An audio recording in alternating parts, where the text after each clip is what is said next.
As a business owner, how much trust do you have in your clients? You might say, I've got the very best clientele and good working relationships with all of them.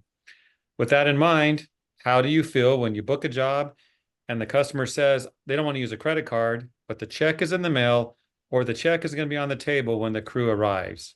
Ouch, no payment upon completion of job? My guest today to talk about this is someone who probably has been burned a couple times in business, Steve Toburen, the founder of Homefront Success. Steve, welcome. And am I right? Have you been burned? Oh, you have no idea the stories I could tell, Jeff. And thanks for having me on. Absolutely. It's a pleasure.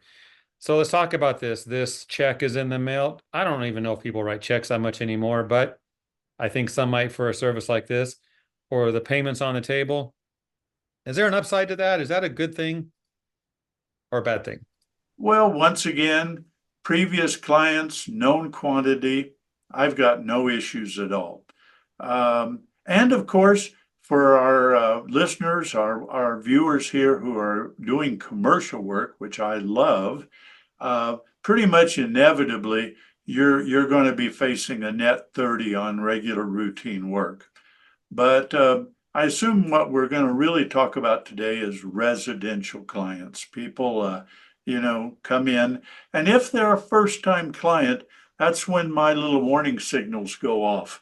So, very simply, the most important thing is to clearly define your expectations. Have it out right up front after you book the job, and then hopefully without your voice quivering.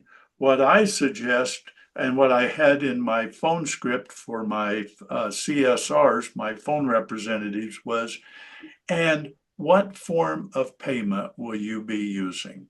That's clean, it's simple, and it puts the question out on the table. Because here's the thing, if you don't say that, many times people aren't going to leave a check. And one thing that I often will suggest people do, um, if the client does say on a new customer, first time, if they say, well, I'll put a check on the table, you can just have your CSR say very calmly, routinely, that's the key thing, kind of a routine. You say, well, that will be perfect, Mrs. Jones. However, on first time clients, we do require a credit card up front to guarantee payment. And of course, you're covered by our 100% guarantee. And very honestly, in today's society, if somebody isn't willing to guarantee payment with a credit card, something's wrong, very likely. I give a credit card to guarantee a hotel room payment, and by golly, that cleaning or restoration job is probably going to be a whole lot more than the price of my hotel rooms because I don't stay in real classy places. I So I hear you. I hear you. that's and now you got me thinking. One thing I beg my business clients, please stop justifying, stop being timid. When you go into a Walmart, a Starbucks, a Chick-fil-A, you pay for the product. Well, so in residential cleaning, it's entirely normal and fair for you to expect to be paid upon completion of the services. Don't let them bill, don't say, well, can you bill me? Say, we do expect payment at time of service.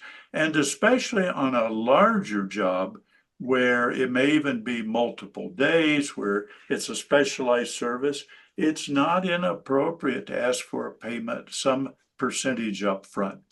So no Every fear, no yeah, fear. every job is different, every client is different, but the bottom line is you're right. In today's world, payment for a service or anything is expected at the time. I'm going to try to go to Chick-fil-A and ask if I can pay tomorrow for a chicken sandwich today. Now let's see. Uh, you and I are of a certain generation. So what was Popeye's friend that was that Wimpy? wimpy who would say that. He would say, I'll gladly pay you tomorrow. I'm paraphrasing here for a burger today, something like that. Yeah, but I'm afraid the majority of our audience, Jeff, is just not going to get that reference. One last thing I want to mention, and I mention this in all of my classes. Here's the challenge is you don't want to implement a payment system or any other system to catch the 1% that will also irritate or offend the 99% of your customers that are good, loyal, solid people. When I sold my business, the guy that bought my business was a little bit tone deaf, and shortly afterwards, I got a snail mail letter from him because that's all we had back then. And the letter said, due to increasing bad checks, we no longer will accept checks. And I called him up and I said, what are you doing? How many bad checks have you got? And he said, well, we had one last week. So we decided to change the system. And I go, how many good checks have you received? Oh, hundreds. And I go, so you're going to punish the hundreds? So don't get me started on that. I could talk all day, but as always, wonderful to spend a few minutes with you, Jeff.